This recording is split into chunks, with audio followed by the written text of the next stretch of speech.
Oh, it's cold. It is cold. Come here, morning.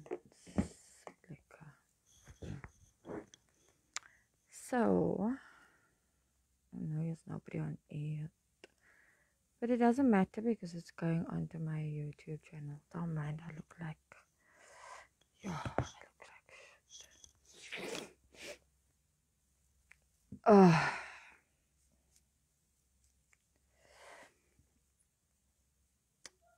Good morning to everybody that is awake on this beautiful morning. I know my lives won't catch a lot of traction because, yes, I'm fully aware of what was said about me. I'm fully aware of what was done and everything. And I feel that in some way I need to address, not respond, but address certain things. For those of you that has followed me for the past 2 years, I hope you can hear me. Hi to everyone that's tuned in. I have publicly shared my mental health journey with regarding being in the system. And when I say being in the system, I mean government system. And but I also have, sorry, I've got horrible sinus so early in the fucking morning because I dealt with pain fed. Anyways, so I also had it's 2 lives that I had done because on Facebook you can only do an hour live. So I done 2 lives, sort of exposing the system, but in the same breath expressing mental health and talking about mental health. I have never hid the fact that I am a mental health warrior. I'd like to put it like that. You're the lightest cuck in here, my bro. Fuck it. Can I beautify myself? Let's see if the beautifying works. Apparently not. Anyways, so yeah, so in my previous lives I mentioned to just give everyone a bit of an update. On the 7th of September 2020, I had a severe breakdown. That breakdown led me to be in Victoria Hospital for 4 weeks under strict surveillance. I wasn't even allowed to go to the toilet alone. The noise at the back is my husband and my son that's hunting and watching Mr. Bean. And yeah, so that live was talking about that. I was in Victoria Hospital for 4 weeks, and from there I went to Lenteghy Hospital for another 3-4 months. I was in high risk at the time because I was a risk to myself and a risk to other people. So I was basically locked up, like literally locked up. You think, do you know what now? I'll tell you the straight. Prisoners get better locked up solitary than what you get locked up solitary if you are a mental patient. Because fuck that, to this day it traumatizes me. It really does. It's not something I easily talk about. And yeah, so I mentioned how cruel it was and how difficult it was being in there and coming out of a space of, you know, not being good and going into a space that's not really helping. You know, like the doctors come once or twice a day and that's about it, and then there's no other help. Then in part 2, I remember I think I had Jared Ricketts also on here mentioning that I should actually take to the papers. To be honest, I didn't,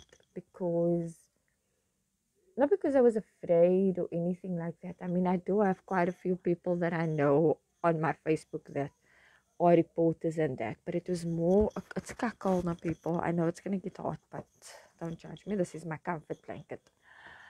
So I know that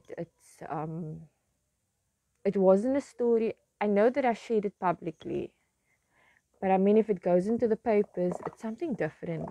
It's like, yeah, your mental health is literally being shared in a paper because everybody buys that paper. So I wasn't ready to do that. Um, I came home. I was home. I got to spend Christmas with my family. I was home the December, January, and February of last year. So I was only home for 3 months.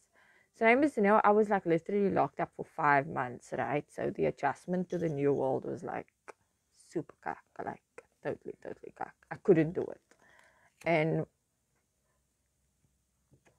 then to top it all off, like nobody really knew in terms of family and those close to me really knew of what the extent of what my mental illness was. So just a recap, I was clinically diagnosed with borderline personality disorder, major depressive disorder, anxiety disorder, and panic disorder. Quite a lot. So imagine all of it falling in on one day. And recently, they may have picked up that I show signs of bipolar 2. So so that was the first live. I have shared it on my page. It is on my YouTube channel called Real Talk with Ronal. So please subscribe. But yeah, it is on there as well, and it should be on my page. And in March last year, I went back to Lentegeur, but I went under a program that they call Ward 16, which is a therapeutic program. So I was in that program for about 6 to 8 weeks. It was the most brilliant program I've ever come across. We say status kakena, but if you look at it at the end of the day, and many people have told me, even those like family of mine that's in the industry said it's all about who's helping you. It's not about what the system offers anymore, because the system offers fucking amazing things, man. But it's I don't know what is happening, but nobody if my eye goes skew, just don't judge. Anybody that knows I've got a squint eye, I can't see. So so it was totally different. I was like living in a space that was taking care of my needs and my wants and helping me overcome what happened and why my trauma led to this. And there was a lot of learning in it. I mean, I still got the pack and things like that. And the recent attacks on me was about me using my mental health and things. And in actual fact, in the video that I did before, which was last year, so that's why I said a year later, um, I actually showed the document of where of my diagnosis that the doctors had written down. So I carry it around with me everywhere because on disability. Thank you to those that were bashing me and discussed my financial status. I appreciate the fact that you feel that you needed to discuss my financial situation with the rest of the world. Kudos to you, and I hope that brings you peace. But yeah, so I'm on disability, and not sure for how long I'll be on, but it's not a nice thing to be on, because when you're like looking for work or something like that, it's like moment people hear that, it's like, okay, there's something really crazy with this person. And it's not the case. It's just a case of I can't find work because of my mental health, and I know that my mental health is a lot. I mean, having 4 disorders on his own and might be going through a case of another one being picked up. It's fucked up. It's totally fucked up. I don't blame family. I don't blame anybody for everything that has happened. It's my trauma. It was my way of dealing with things, and I had to learn a lot. I really had to learn a lot. It was, yeah, but anyways, the program that I spoke about was quite a good program. It was it's a kakkel, no? So I'm like takan getrek. So the program was very helpful. It helped me grow into someone that I finally could see potential in. Because for all these years, I was diagnosed already when I was, I think, 16 with depression, and that was after my dad died. But the trauma had come from that trauma at the time had come from when I was molested as a child. For those that do follow any of my platforms, and that trauma came from that. And throughout that trauma, throughout those years, I chose paths that just went back onto the trauma, that just brought back the trauma. And it is sort of painful actually, because yeah, I'm finally sitting and I'm finally realizing that, do you know what, this actually happened to you, and it's actually okay. And baby, where you running to? You put shoes on. And it was relieving to know that I no longer needed to go through a gazillion type of medication to figure out what works for me.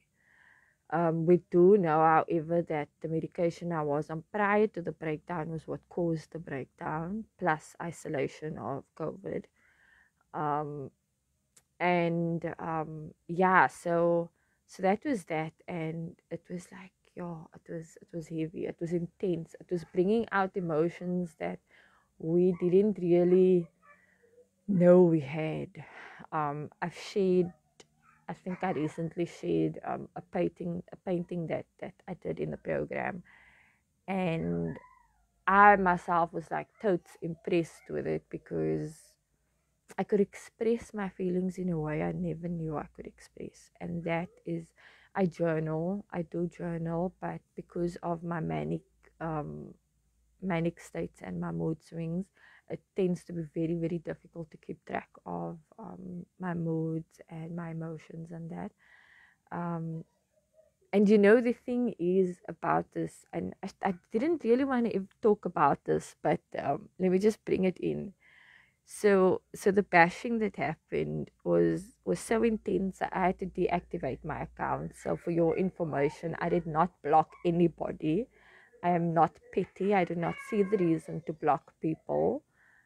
However, I did deactivate my account for a while because you were affecting my family. It affected my work life. I had not received any clients since the bashing has happened, since um, the harassment. I have not harassed anybody in any way. I just switched off from social media completely, and I also switched off from WhatsApp. So they said they have proof, so do I, and I also am fully aware of proof that can be doctored. But in any case, the whole thing about this bashing was about my mental health and how I use it and all of this stuff. And I'm thinking to myself, there, like, I'm reading the shit my friends are sending me, and I'm like, out of all of them, I'm the only one that sees a psychiatrist. Yes, I see a psychiatrist on a monthly basis. I see a psychologist for the most 3 weeks a month. It depends on how he feels, because he knows like whether or not I'm gonna need it more and things like that. And I, I absolutely love my psychologist. Like, there is no better person than I've been through I've tried fucking every type of therapy, to tremoring, TRE, to um meditation therapy, through everything. But with this one that I have, is it's like talking to a friend, but a friend has that tries to understand you in a different level. And also, my face is my kak, but okay, I don't mind. I take it, and because of the kak that he face me, I tend to work around that and fix that. So yeah, so I actually see yeah, because I was like thinking, I was laughing, and I'm like, I'm reading all these things. These people are like bashing on my mental health and pulling down me as a person. Where I'm like, I literally got like 3 different appointment cards for, which is also another thing as to why I started a business and can't get a job, because the business is what sufficiently helped me. Yes, I had to close the business in the time that I was, no, I lie. I actually only started my business in January of last year. But when I went inside, I closed, and I was blessed with having customers that waited till I came out. But then my mom got sick, and that was heavy. That was very, very heavy. Um, I gave up my career. I gave up my job. I stopped everything I did with my organization. I was volunteering for Chuck at the moment. At the time, I just finished what they needed, and I quit. Well, not quit. I asked them for, or I explained to them what had happened. They were extremely supportive. So thank you to anybody that's on, that is. Can I just do something? I think this is not like, I don't want to bring anybody in, but I would like to make this live. Fine. I can't make this live public.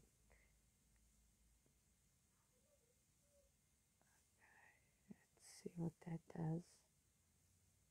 Sorry, I'm trying to figure out. I realize I didn't make this live public.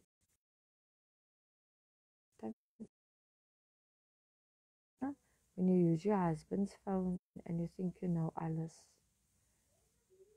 X-Mac, I'm not wanting to write I just wanted to make this damn thing live. Like public. That's it. Why can't I make it public? Anyways, okay, I'll make it public afterwards. Then people can come in. So yeah, so my mom got cancer. Um, I fucking tripped because doctors weren't giving a correct diagnosis. I think God like pushed me in the right direction when the chalk offer came, and I learned quite a bit about cancer. So, and also I read a lot. I love reading, so there was a lot of things that I was prepared for. But what I wasn't prepared for was how it was going to affect my mental health. I had no idea that it would do that to me. I was off my medication. I was so focused on taking care of my mom because my youngest brother was doing his internship. So whatever I did, I tried to keep him out of it, so that he could just focus on being there with my mom. Um, other one was just, yeah. So solely, I was her 24/7 caregiver. Um, thank you to my aunts that has assisted in many ways. That helped me to care of them. That helped me to care of my mom. That gave me time to sleep and time to, just breathe a little bit. I honestly appreciate that time was needed. It was,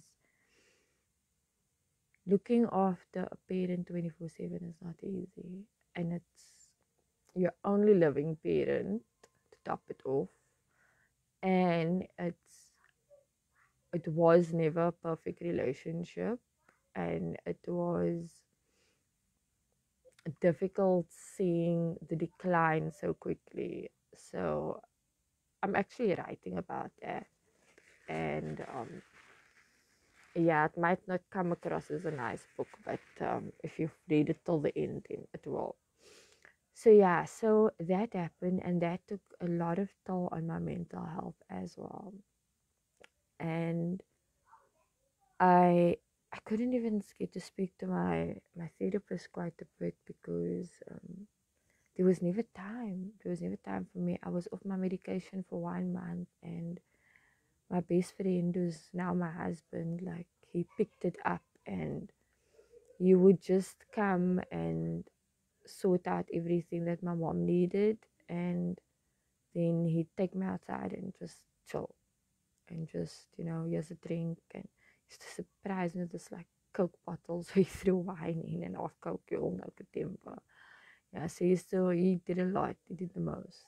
And I had a day off, but he also knew I was scared of being away from my mom. So because he lived close to where my mom was staying with a cousin at the time, for the weekend, to give myself and my aunt a break, and so we remained like at home so that we're closer to him and all of that. And yeah, so I was off the medication for about a month, I think 2 at max, and it fucked me up. I'm not going to lie. Has it messed me up so badly that I knew. I believe in God, and I believe in God's graces, and that you pray for things and He will grant it to you with the purest of heart that you are praying for it. But I also know that my brain doesn't work in a way that normal people's brain work. I'm aware of that, and I'm also okay with the fact that I do need to be on the medication for basically for life. Because I've tried, the herbal roots. I tried I still do the cannabis root, but it didn't help, because having the four disorders that I have, it's not just one part of my brain that's not working. It's fucking all parts of my brain that's not working. And not adding fucking bipolar, like, really? My husband getting money. And it's like, then then I realized that, you know what? I love my mom. I'm going to take care of her, but I also need to focus on my mental health, which is what I did. And taking care of somebody that is terminally ill is, and when you know what it's gonna lead to, like I said, I think God blessed me when He put me in that line where a friend actually recommended me in the line of volunteering for CHOC, because not only did I um, do what the training was about, I went further into it, and I tried to find out more information. And that's when I started noticing that. So my mom had emphysema as well, and that's when I started noticing that it wasn't the emphysema that was causing the constant pain and things like that. But because I was working while I was doing the school things and whatever, family was like, "Oh, you're not kidding," and bullshit like that. But anyways, I got the doctors to be able to, discover the cancer, and I pulled my weight wherever I could. Like, I called on people that I have helped over the years and things like that. Chuck assisted amazingly. Thank you for your help. Especially the Cancer Foundation. I actually want to send you a personal message, but publicly I say thank you for all that you've been there for my mom. And let me try and go up. And I think it really helped her, It really helped the way that she handled him, because there's just certain things that people don't want to tell you when they're going through this, because they know how it's gonna end. And for all of you guys, that I know I wasn't much on social media, but I pledged to everybody if they could help. So we stayed in a windy house, and it was not conducive for my mom to live. And I was fucking my bro. Like, y'all don't even know how I was stressing. Like, I still got the videos where I wanted to like make it into one, but I'm lazy, I'm tired, you can hear the noise I'm dealing with for the week and school holidays. Someone please come save me. I don't know what's happening inside, and I'm too scared to go inside. Anyway, so yeah, so I knew quite a bit of and so I was busy doing the whole Operation Christmas cleanup, and I did everything. I painted the walls. My uncles helped me put the walls up. I painted the sheets from Samantha. Thank you very much. It really helped. Um, I painted the roofing. I replaced the flooring. I took out the thingies and I laid mat in, and I did it up until my mom's room. So the window was like, say, 3 bedroom, because it was a kitchen, lounge, and 2 bedrooms. So I did mat up until my mom, and then Christmas Eve I was up till about 12, 1 o'clock, me and my brother busy fixing and everything, and we only managed to get it like right Christmas Day. And I knew that it was the last Christmas with my mom. I didn't want to tell anybody, but I had known, and that's why I tried to make it as special as I did. I'll probably share a couple of those videos, or I'll try to make a little, quick one to get you guys a before and after. But my mom was too weak to enjoy it. She was in tremendous pain at the time, so as much as she tried, yo, she really tried. She even got dressed up, because we were like a couple of months prior, we were like bragging and saying, because my brother wanted to buy me this dress because he thought I was gonna look cool in this dress. So yeah, I always ask my brother for advice when it comes to dressing up. And my mom was like, now then you can buy us both the same dress, and then we wear it for Christmas, and then they can wear, it was a white dress, and then they can wear white shirts. So my mom was like all matchy matchy. And we couldn't obviously do that, but what we did was, I had a green dress, and I had a green jersey for my mom put on, and my brother had, I don't know, something on that had a bit of green in. And so we did that whole, we didn't get to get the photos that we wanted, because we didn't want to share the photos of how my mom was looking at the time. um Her only, what always a wish was, looking at how she was before she passed. And anyways, and I was like, at night, and I had one friend that, I don't know how, I honestly don't know how she took my venting. I don't know how Marcel handled me during that time, but the two of them were like rocks to me. And when I say nobody was there, a lot of people take offense to that. But let me tell you this, no? When you have mental health disorders and you are taking care of a patient that is terminally ill, you are gonna go through the fucking most, and a lot of people are going to be unable to help you. A lot of people are going to be scared. They can't feel that they can handle that, and that's okay. But the bottom line is, you weren't there. So I'm okay with you not being there, or you not having to have been there, because you were there in your own way, and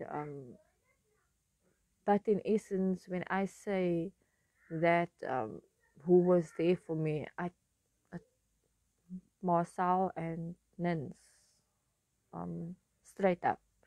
Nins would sit with me on the phone while I'm crying, and Marcel will just sit in the car with me while I'm crying, and or he'll just, and that time we weren't even dating.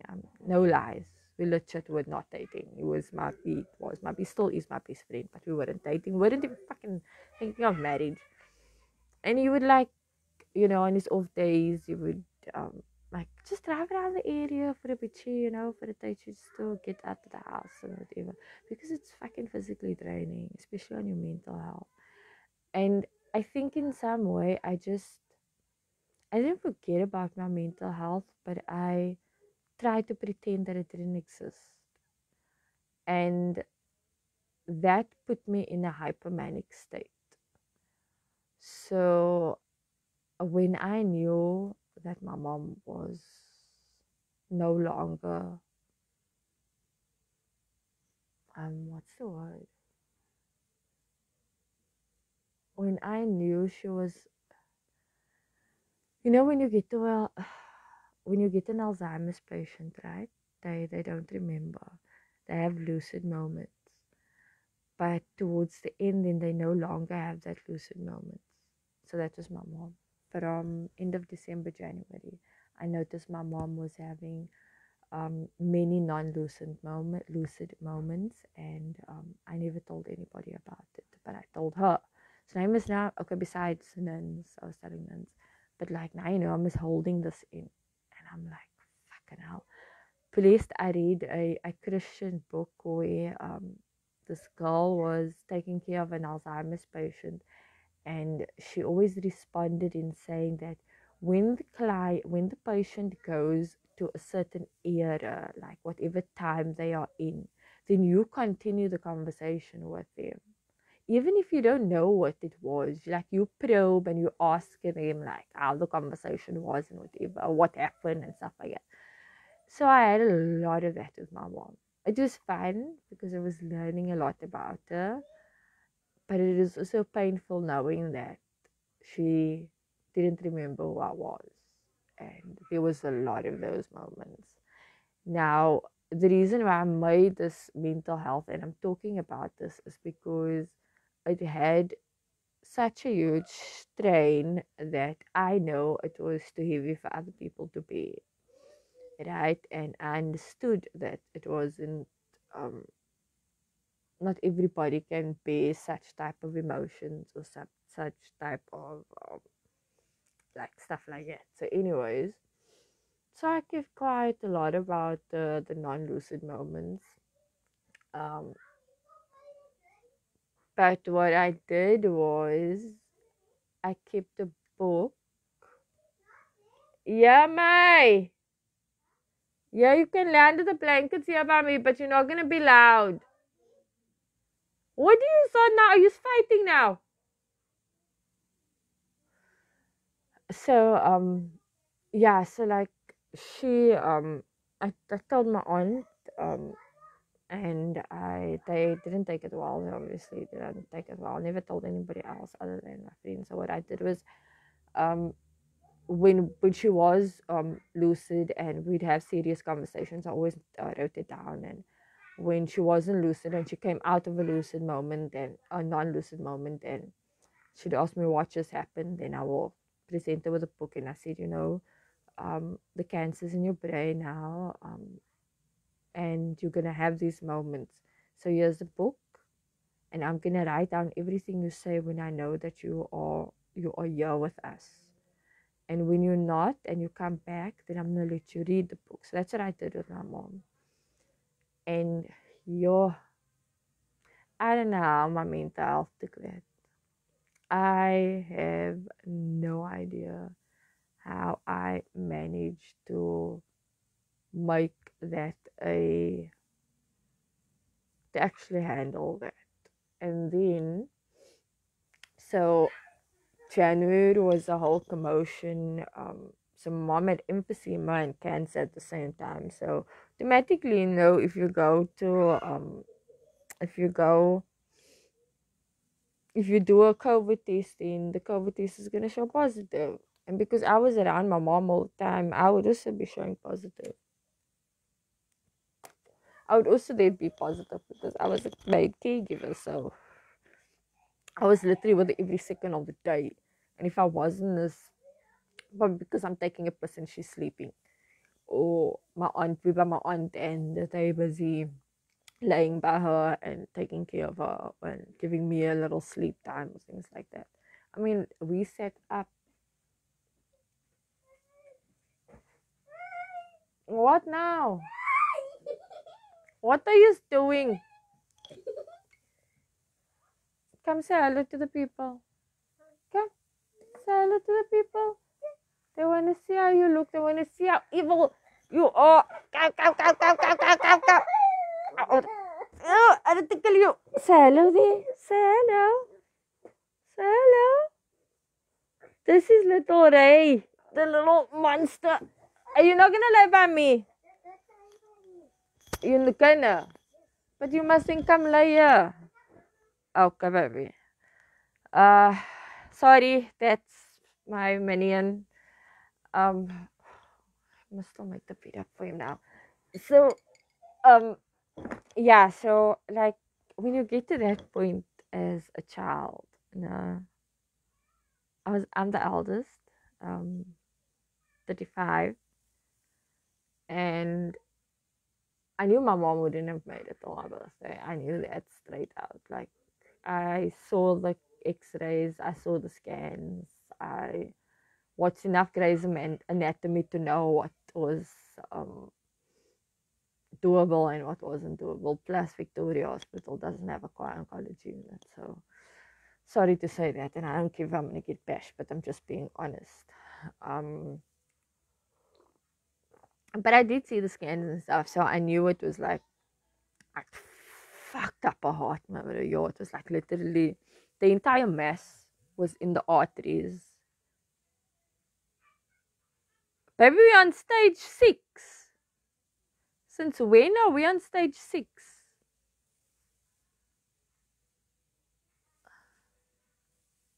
Did I not go past it? Sorry, I was busy watching.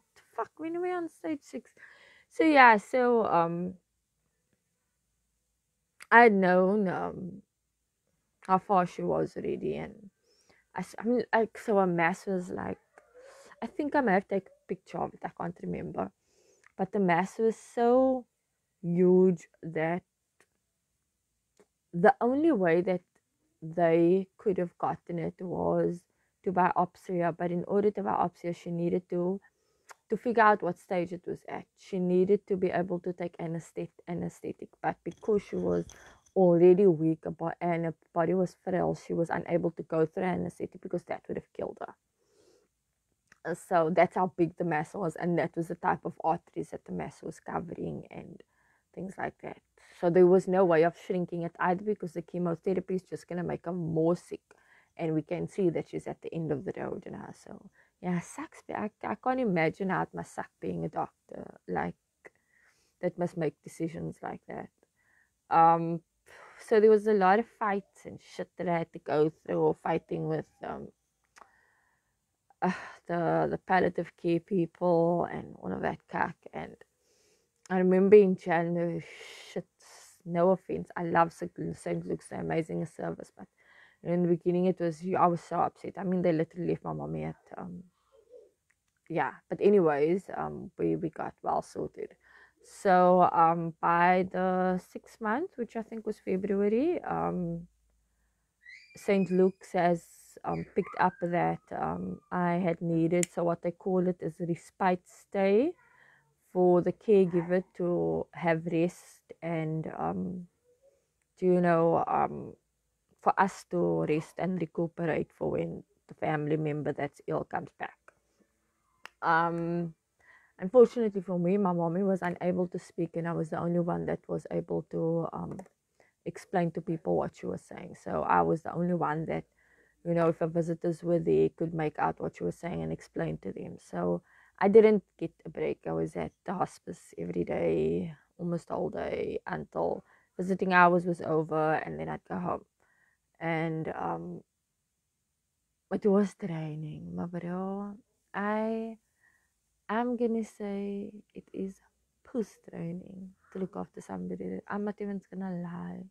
And this is what I hated about being part of that journey, is that nobody want to talk about the cack and the ugly. Like, nobody want to talk how frustrated you fucking get because this person is just not listening to you, because they know they can't do it, but they want to do it, and they fuck it. No, it's frustrating.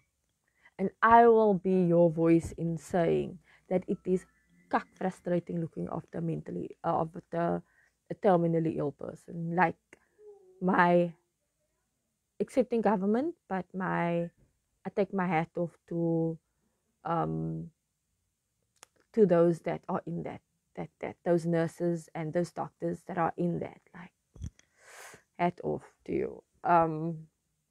So yeah, so it is. Oh, but bro, you know how many times me and my mommy scold?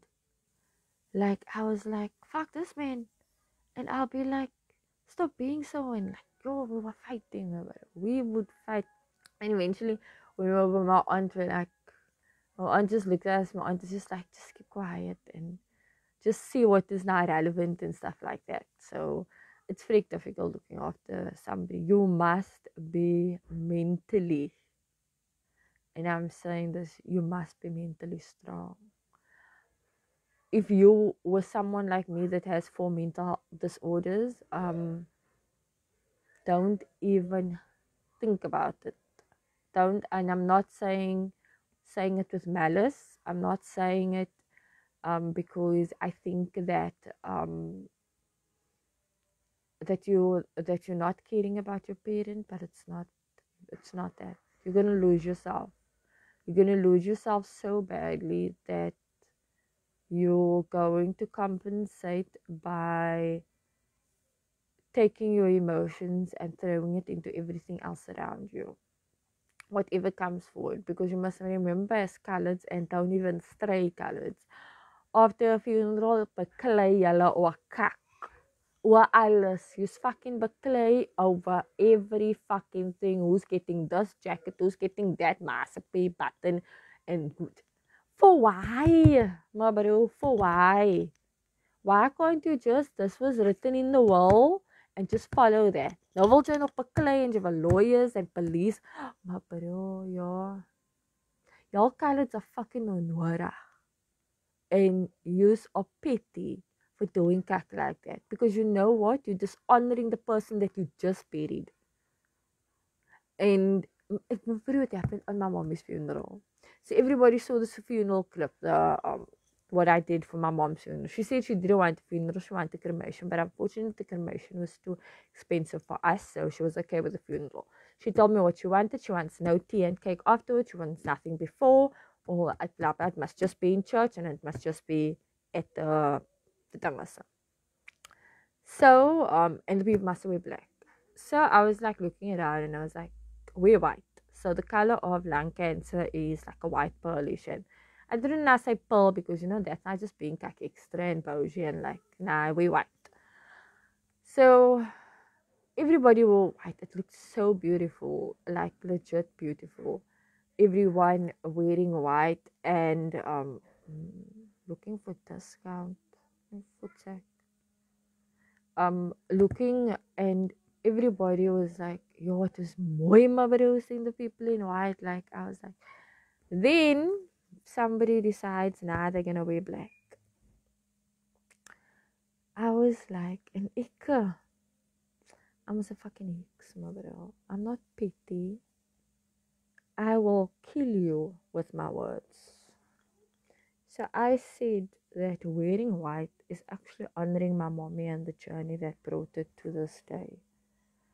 We chose the casket because of that. The surprise that I had at the end of the funeral was for them, and I knew it was something she would have loved. The cake boxes myself and Marcel made the night before was sufficient, and it was so beautiful because it went all with the color scheme. And to say ek gou vir diepe so gou in my speech white is honoring my mommy. If you wear anything other than white, because this is actually not the color of funeral, but if you wear anything other than white, it means you're dishonoring my mommy. The surprise I had afterwards was people. I had balloons. I put like a stack load of balloons and cookie. I know my aunties hooked me up with cookies and stuff like that. So the end of the service was, you write a letter. And the closest to Musenberg is the beach. Funny story though, my mom hated the beach. That woman hated the beach, and we lived in Bayview. My mommy she was like this, let's conspiracy theorist, but she was like bang of stuff. And then she's like, no wonder the sea's gonna take back its land and it's not gonna go over with the areas that didn't exist. So I took the balloons, I gave cookies to everybody because the balloons were really blown up. So I gave cookies to everybody, and I said that they must write a message because obviously it was COVID and we didn't allow people there.